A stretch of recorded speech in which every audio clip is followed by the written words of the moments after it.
All right, starting lesson 7.3, special products of polynomials. Now, here are some special properties. All right, so here we have a binomial squared, and within that binomial, we're adding the terms. Here we have a binomial, and we're subtracting the terms. Okay, and in either of these two cases, there's a special formula that applies. All right, now you could just work it out.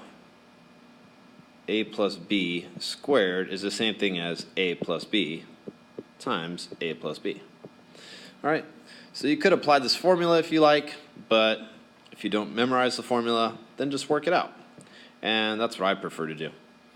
All right, so here we have 3x plus 4 squared, so that's the same thing as 3x plus 4 times 3x plus 4. All right, then we just FOIL, like we did in the previous lesson. So we have 9x squared plus 12x plus 12x plus 16. So I have 9x squared plus 24x plus 16. Done. Next one, I have 5x minus 2y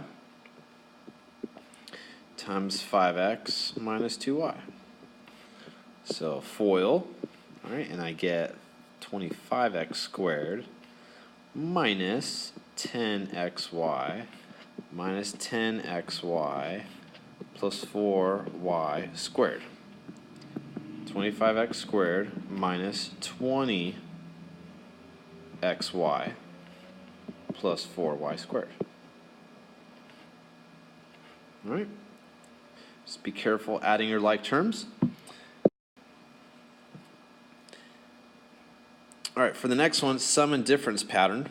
All right, notice that here we have a sum, here we have a difference. If you're multiplying two binomials, you essentially just multiply the first terms, and then you multiply the last. And it's a difference. Okay.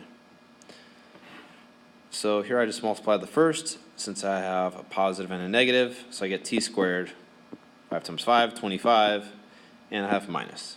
And you're done. All right.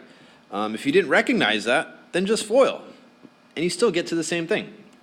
So here I have two binomials, sum, difference, multiply the first terms, 9x squared, multiply the last terms, y squared, and then I have minus. Done. Once again, if you didn't recognize that, just do FOIL, and you still get the same answer. All right, that's all there is to this lesson.